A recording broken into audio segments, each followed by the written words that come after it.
Nah, itu yang bikin mereka mengupayakan itu dengan sedemikian rupa.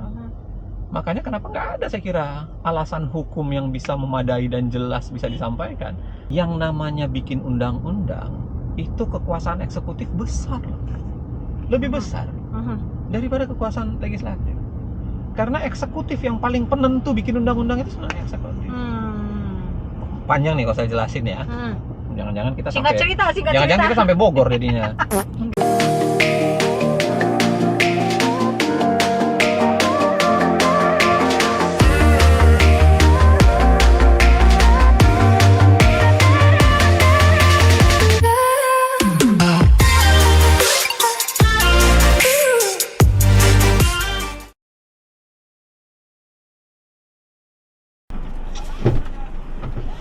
Ini halo. Asik disupirin. Disupirin dong. Iya dong. Gimana ini orang Jogja? Wih. Kabar main ini? Alhamdulillah. Jadi tadi aku dengar sih kayaknya lagi wawancara-wawancara gitu ya sama Tadi wawancara, tadi habis orasi juga kan. Tapi aku lihat orasinya kayak di dalam deh, kayak di dalam ruangan tadi gitu. Di dalam terus keluar lagi. Terus apa kabar, Nehen? Alhamdulillah. Ini gimana nih negara nih Mas Uceng? Iya. Alalala, perkembangan cepat sekali minggu-minggu ini ya. Saya sih yakin nggak cepet-cepet amat. Saya contoh misalnya beginilah, tiba-tiba presiden gantiin Menkumham gitu ya. Iya. Dugaanku barangkali jangan-jangan pemerintah dan DPR udah tahu sinyalnya MK akan memutus begituan kan. Jangan-jangan tuh, karena kan bedanya cuma beberapa hari. Biasanya putusan MK itu kan udah diambil beberapa hari sebelumnya. Jadi itu yang membuat tiba-tiba ujuk-ujuk tiba-tiba langsung melakukan penggantian dan sebagainya. Urusannya apa nih sama penggantian Menteri Hukum dan HAM? Karena biasanya yang membahas undang-undang beginian kan biasanya Menteri Hukum dan HAM yang mewakili kan. Menteri Hukum dan HAM, dan mungkin kalau berkaitan pilkada ya Menteri Dalam Negeri gitu. Dan kita semua tahu Menkumhamnya saat itu kan partai sebelah gitu. Betul. Tokoh sebelah lah ya. Bukan tokohnya di sini gitu. Jadi ya dugaan-dugaan begitu itu menjadi liar karena memang apa yang dipertontonkan saat ini kan kepongahan aja, nggak ada yang kepongahan dari proses DPR dan pemerintah. Karena bisa bayangkan lah putusan MK gini, Mbak En. Saya kira putusan ini malah menguatkan prinsip demokrasi. Aku ceritain ya kenapa putusan itu menguatkan prinsip demokrasi. Satu kan, jadi karena ada aturan undang-undang yang membedakan kapan orang bisa mencalonkan kepala daerah. Untuk partai yang punya kursi di DPR itu dibuat klausulanya beda, DPRD maksud saya. Untuk partai yang tidak punya kursi di DPRD diperlakukan berbeda juga, 20-25%. Untuk calon independen beda lagi tuh. Kalau calon independen itu dihitung berdasarkan daerahnya berapa jumlah penduduknya, maka sekurang-kurangnya dia berapa persen bawa dukungan KTP. Nah, saya kira putusan MK itu menariknya kemarin. Kenapa saya mengatakan itu jauh lebih demokratis? Karena menyamakan, karena Anda semua peserta pemilu, kami samakan saja. Mau dia yang udah ada kursi, mau yang sudah ada kursi, mau yang belum ada kursi, dan relatif disamain juga sama calon independen. Itu jumlah dukungan.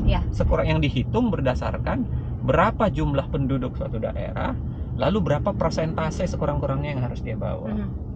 Nah, itu menurut saya jauh lebih demokratis, jauh lebih pas. Adil lah gitu ya. Jauh lebih adil. Betul. Nah, gilanya DPR malah mengatakan enggak, kami nolak itu. Kami mau bilang itu hanya berlaku untuk partai yang tidak punya kursi di DPR. Sedangkan yang punya kursi tetap berlaku 20-25%. Itu cara mikirnya gimana ya? Saya nggak tahu juga. Itu yang saya bilang di beberapa kesempatan ya.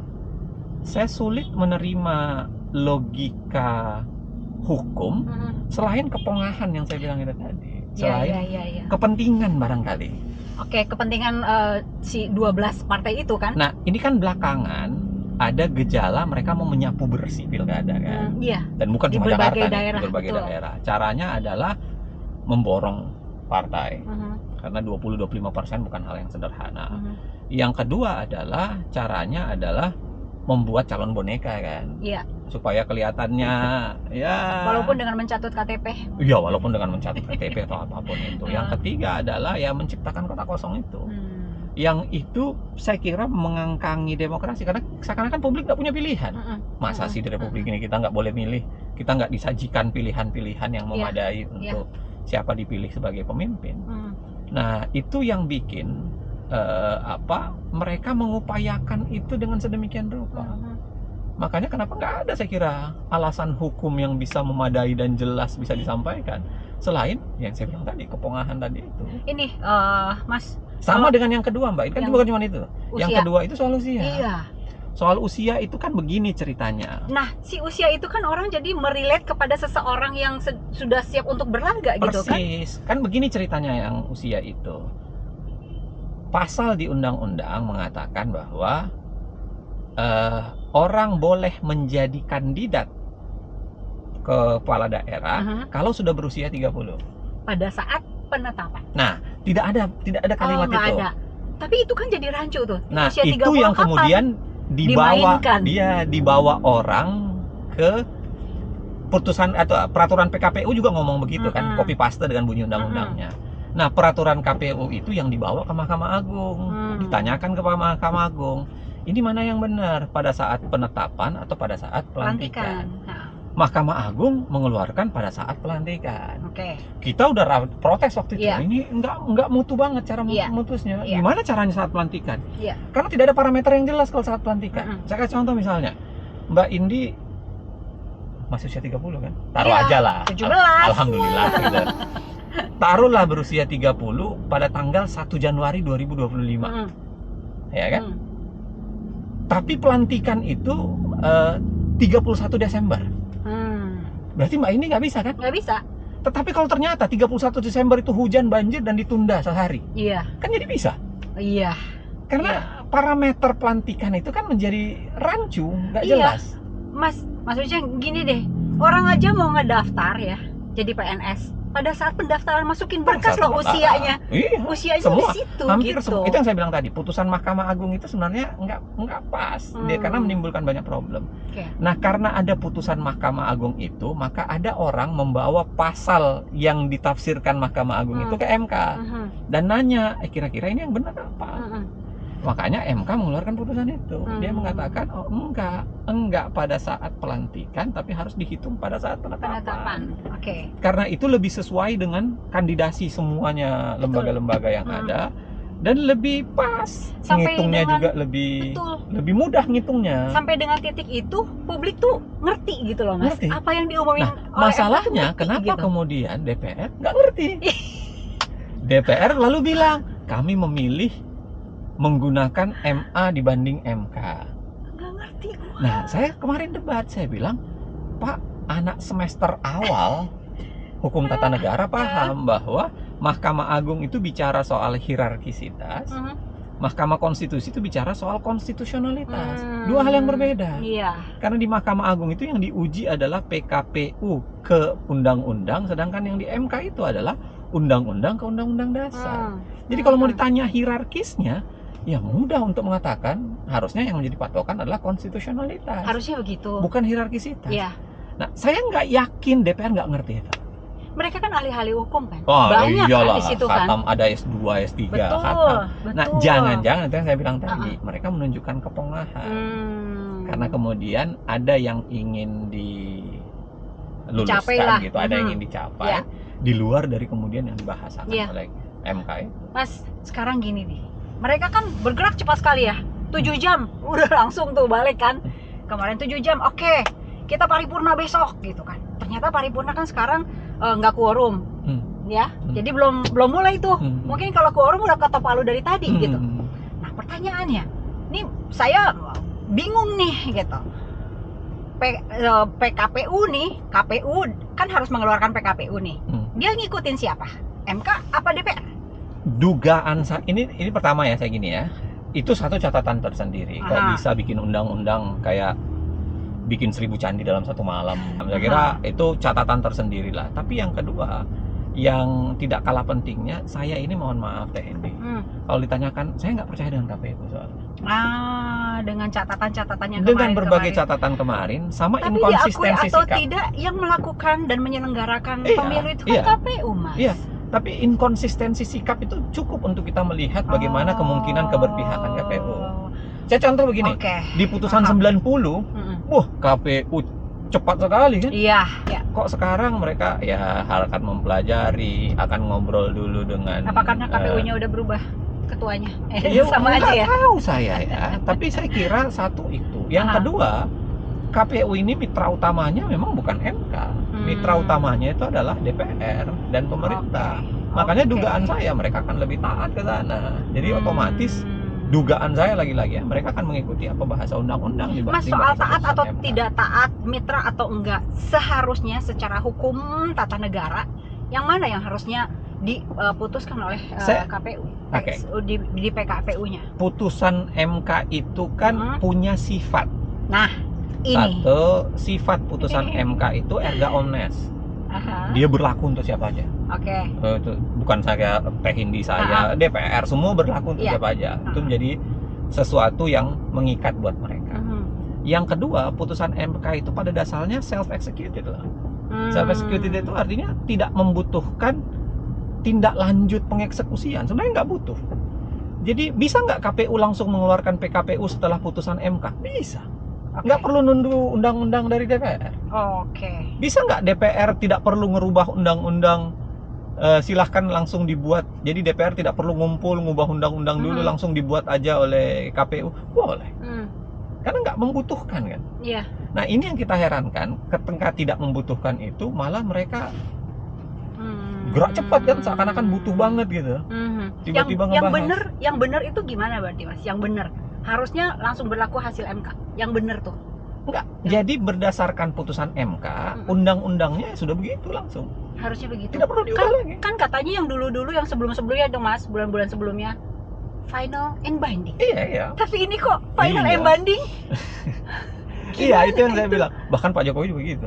Iya. Awalnya 2019 tuh keluar tuh semua tuh. Sama waktu putusan 90.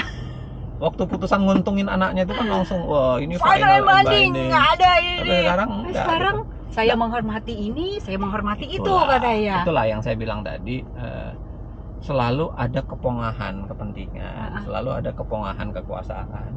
Padahal saya termasuk yang mengatakan itu self executed. Jadi nggak perlu, tidak membutuhkan perubahan. Kalau mau diubah bagus, tentu saja supaya lebih terarah seperti sesuai konstitusionalitas yang dimaksudkan oleh MK. Tapi ini kan enggak. Lagi-lagi Mbak Indi, saya nggak percaya bahwa ini incapacity. Bukan incapacity, bukan juga hilaf, bukan juga tidak tahu.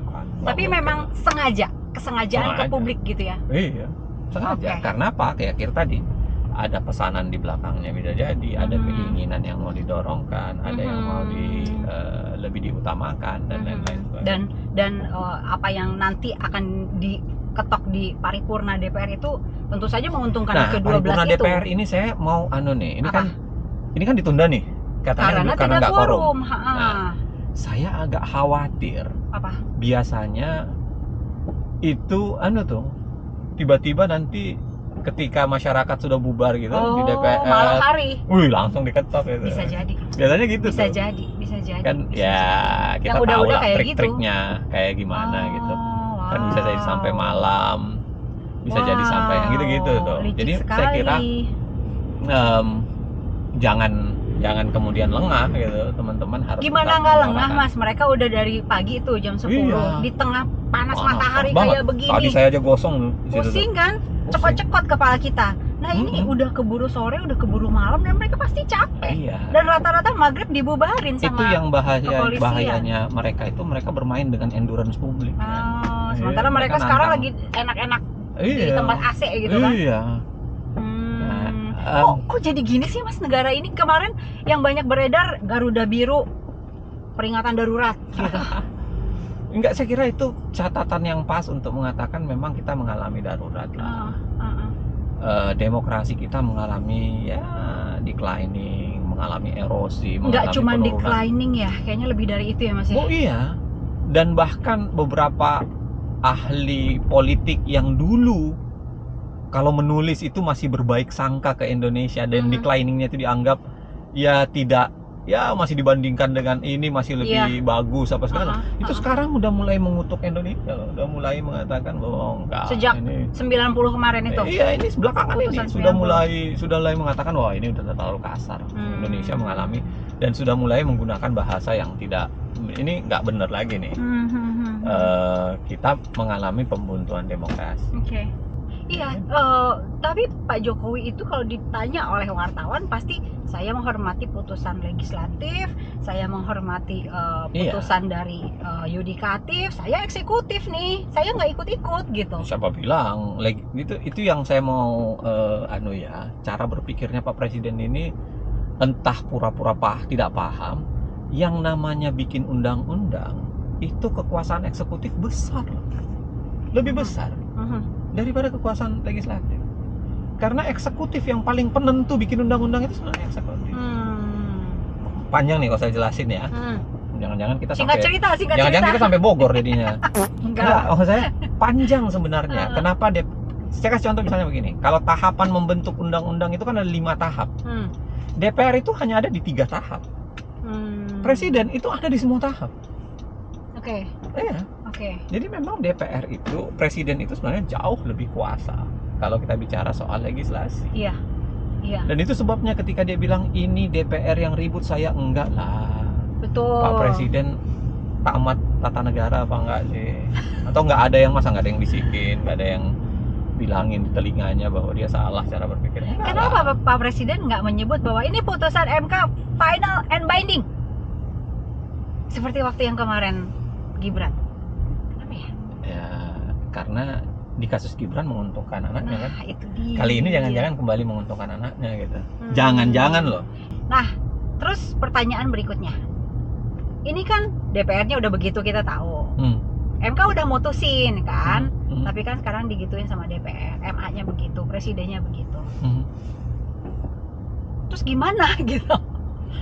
Kita bisa apa sebagai masyarakat, sebagai rakyat? Iya, Teh.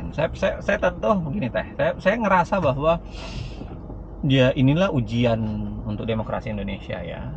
Ketika pihak yang merepresentasikan kita sebagai pemilih itu ternyata nggak peduli dengan aspirasi dan partisipasi kita. Bodoh amat lu mau ngomong apa, gue punya pikiran sendiri gitu. Itulah ujian dari demokrasi menurut saya. Ini hari-hari ujian yang akan mempertebal keimanan orang Indonesia, jangan-jangan. Capek Mas, asli. Iya, itu satu. Tapi yang kedua saya kira ini yang akan mengasah kita untuk lebih memperkuat atau kemudian memberikan wacana yang lebih memahamkan kepada publik bahwa ya janganlah, ini harus dilawan. Jangan lagi kemudian kita lebih memilih 200.000 dibanding kemudian mendapatkan 200.000 apa? 200.000 rupiah kan pasaran money politik kemarin pilek juga segitu kan. Jangan lagi segitulah, masa segitu-gitunya Indonesia mau dijual gitu. Tetap harus kita cari orang yang betul-betul jempolan, orang yang betul-betul baik gitu. Mas, faktanya kan nggak begini. Ya makanya mau tidak mau terpaksa ini tragedi ini kan harusnya menjadi kesadaran publik, tamparan buat kita semua gitu. Bahwa harusnya kita ngakhiri nih proses-proses dengan cara apa? Ya paling tidak adalah dengan pemilu berikutnya kita harus punya parameter yang lebih jelas terhadap orang-orang itu. Mas yang udah juga gitu Mas, izin ya 2014 pemilu berikutnya kita jangan pilih ini partai ini karena begini-begini, 19 gitu lagi kita jangan pilih partai yang begini-begini karena terus aja gitu Mas. Enggak, begitulah wajah demokrasi loh. Jangan pikir ini cuma khas Indonesia, enggak loh. Di banyak negara juga begini. Gitu ya? Iya. Makanya demokrasi itu banyak ahli yang merasa demokrasi itu ya pilihan terbaik di antara yang terburuk. Dia bukan ya the best among the worst. Dia bukan yang terbaik tiba-tiba bisa dapat malaikat, yang enggak lah. Memang proses demokrasi jatuh bangunnya ada, dan ini adalah proses menurut saya pendewasaan, dan kita butuh pendewasaan. Enggak, kadang-kadang memperjuangkan demokrasi itu kita nggak bicara soal Indonesia tiba-tiba harus baik besok, enggak. Mungkin ini adalah titipan yang mau biji yang kita tanam sekarang ini mungkin buahnya adalah generasi Mudah-mudahan kan begitu ya kan. Itu Cuman yang kan kita ingin menyaksikan nih Mas, ingin menyaksikan, ingin merasakan, Iya. pengen seneng Jadi gitu. kesadaran kolektif begitu yang harus kita tarik. Ya sudahlah, kita harus tanam sekarang, mudah-mudahan dia tumbuh menjadi demokrasi yang lebih mapan suatu saat nanti. Tapi yang kedua, saya kira yang tidak kalah pentingnya kesadaran publik untuk berani melakukan teguran. Caranya gimana tuh menegur? Di jalan Saya kan misalnya sekarang udah begini ini. nih, saya misalnya begini. Kalau pilkada dimainkan dengan cara begini, publik harus berani untuk memboikot pilkada. Oh. Iya Pak. Iya kan, biar legitimasi pemerintahan itu lemah. Gitu. Boikot aja, kita nggak peduli, kita tarik diri, nggak perlu. Boikot deh 200.000. Nah itu yang saya bilang tadi, tantangan besarnya itu adalah ketika partisipasi publik itu mencoba disimplifikasi dengan money politik. Iya. Padahal ya, Mas Uceng ya, dengan putusan MK yang terakhir itu kan sebenarnya partai-partai yang 12 itu diuntungkan kan sebetulnya kan?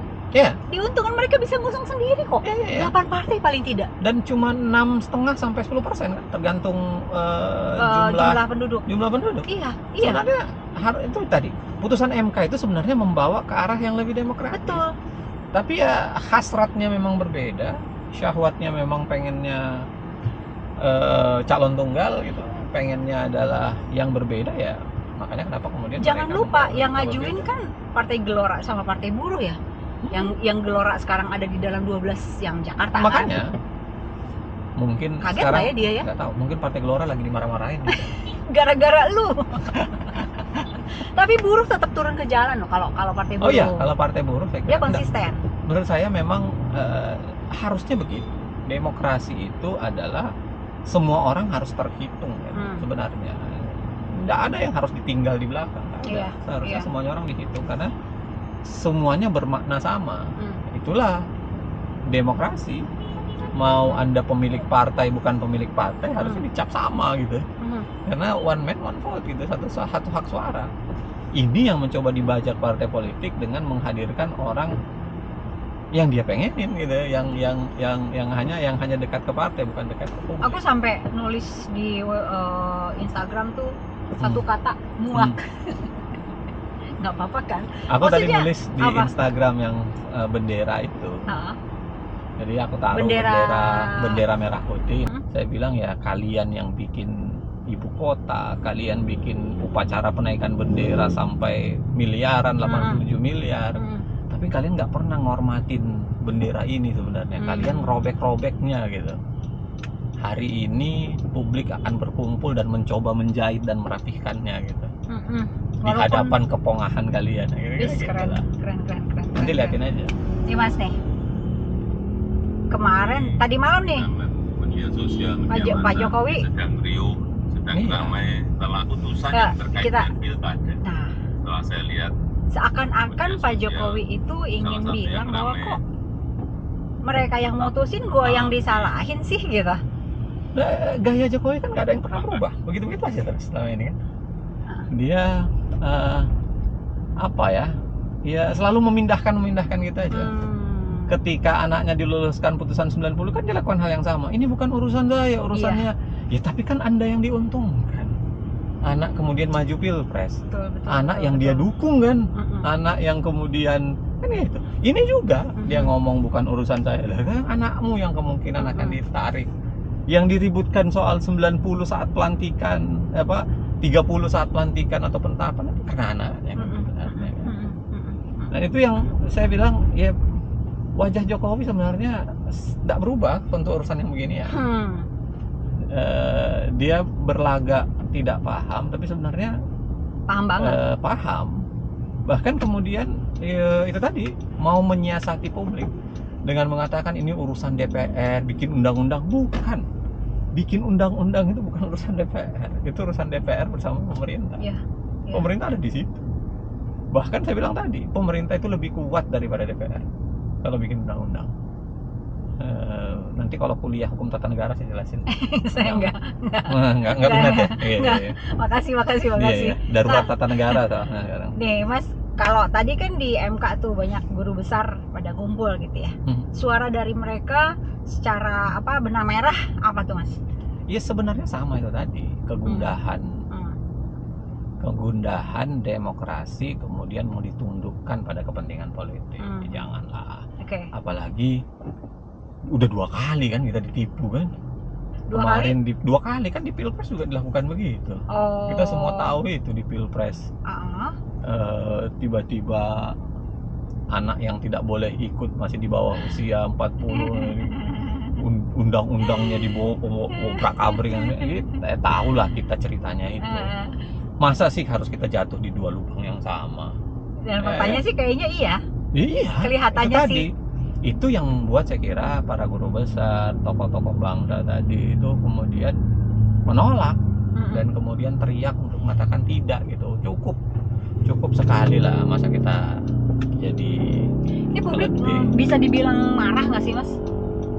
Bisa dibilang marah nggak? Karena kalau yang aku dengar obrolan, kan aku lari tuh Mas ya di GBK tuh lari. Ada tuh sekelompok bapak-bapak jalan, buat anaknya gini. Publik sebenarnya marah tapi nggak berani. Kalau marah saya kira jelas. Ini gelombang demonstrasi yang saya kira kembali membesar kan. Teman-teman kembali bersuara. Pasti kalau marah sih iya. Nah masalahnya adalah nggak bisa apa-apa ya. Telinganya negara ini, seberapa besar telinganya negara mau menerima itu. Yang saya khawatirkan ketika telinganya sengaja dibuat tuli, mata sengaja dibuat buta gitu, sehingga yang nampak jelas-jelas beginian itu kemudian nggak pengen didengarin. Gemes Mas, gemes dalam arti kita bisa ngapain, apa yang bisa dilakukan untuk supaya yang para penguasa tuh nggak pongah kayak gitu loh. Apa gitu. Itu yang saya bilang, kadang-kadang ya kalau kita mau berpikir sederhana kita udah muak sebenarnya. Iya itu. Sudahlah hopeless. Tapi kan pada saat yang sama ketika kita melakukan kritisi, kita melakukan catatan, kita melakukan penolakan, itulah bentuk cinta kita pada negara. Sampai berbusa-busa pun gitu, kita belum tentu bisa ngelihat hasilnya sekarang di depan mata kita gitu ya Mas. Itu tadi tanaman yang kita semai mudah-mudahan nanti berbuah suatu saat nanti. Kalian mau bikin film baru lagi? Ada sih rencana, tapi nanti aja lah. Kalau butuh figuran, Sliwerman.